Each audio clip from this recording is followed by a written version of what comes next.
Hello, this is Ken Philpott. This is the third video in a row on shamanism. We begin with the topic of the recruitment and initiation of the shaman. There are three ways in which a person becomes a shaman. One, by virtue of heredity, a father or a grandfather. This is referred to as a hereditary transmission of the shamanic profession.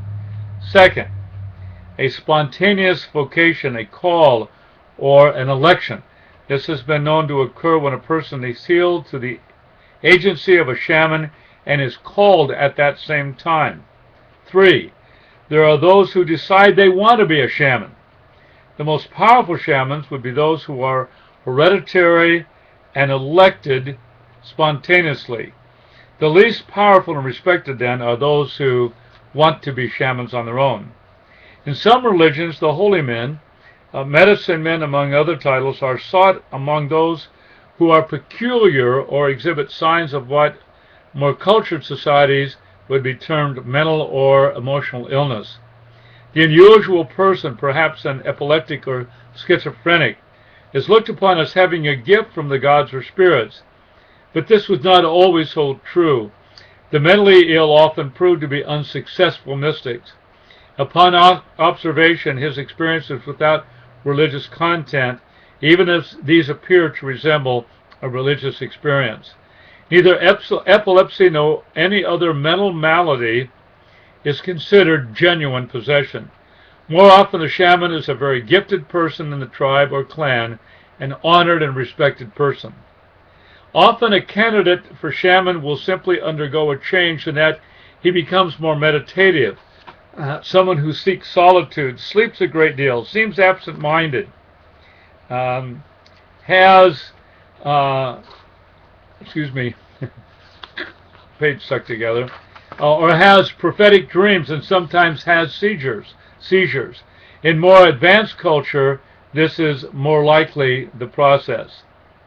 In whatever way a person is recruited into shamanism, they are not recognized as shamans until they have received two kinds of teaching. One, instruction or initiation through the ecstatic experience, that is, the entering into trance or having dreams. The ease at which a shaman is able to enter into ecstasy is a sign of his power and ability.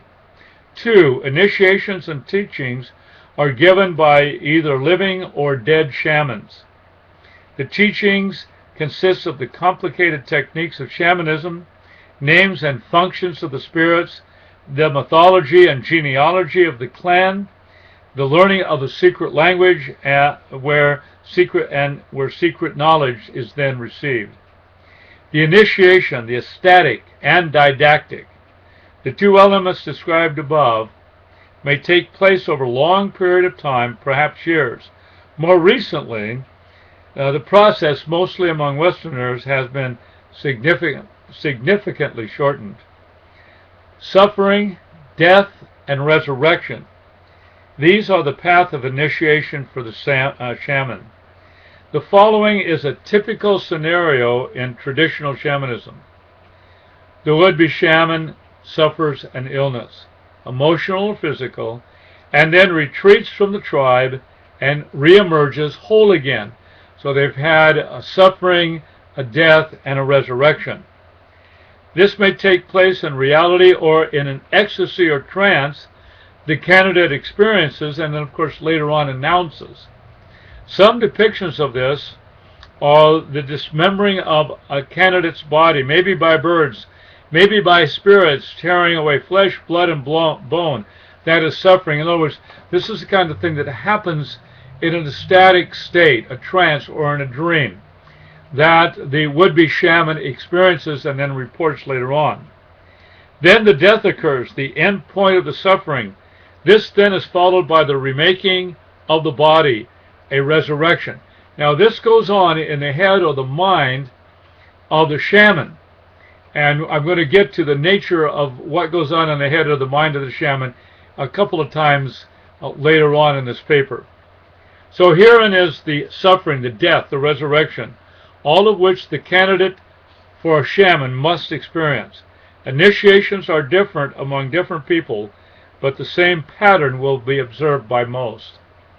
Once the shaman candidate has experienced the suffering and death, the resurrection will consist of both an ascent to the sky and a dialogue with the gods or spirits, and a descent to the underworld and conversations with spirits and the souls of dead shamans.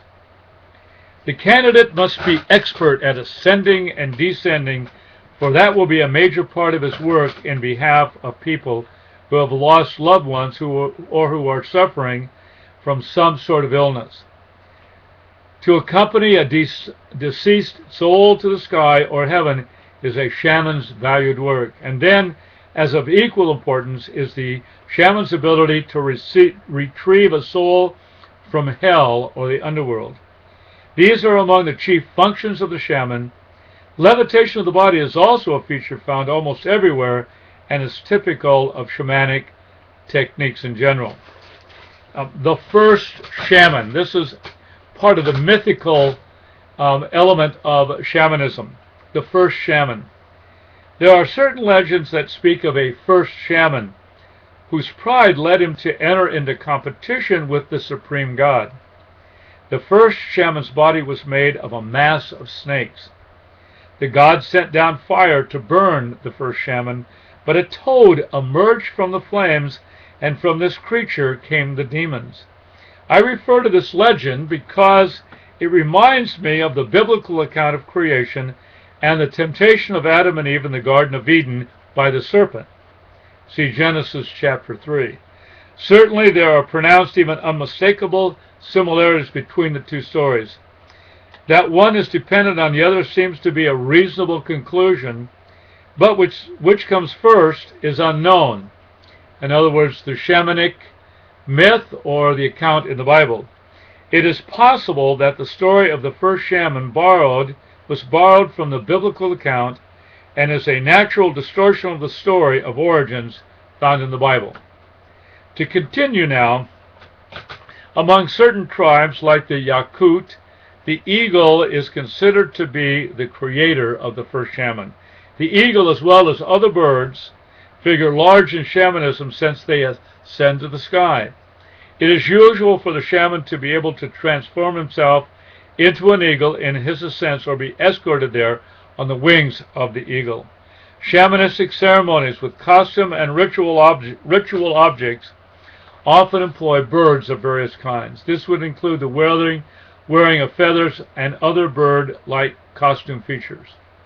This event, the shaman ascending as an eagle into heaven, occurs in the mind of the shaman and may be acted out by the shaman as an actor might act out a scene on the stage. Shamans are entertainers, and to some considerable extent. The issue always is what is reported by the shaman real or imaginary? Various authors writing on shamanism, Santeria and Wicca will hesitate to say just what goes on in an ecstasy, if what goes on in an ecstasy has a separate reality apart from the mind or the head. Some, however, will be clear that what happens is real contact with the other world, that the animal spirits, souls of the dead, and so on, are actual and real, though all of it takes place in the head and mind of the shaman, santero, witch, or medium.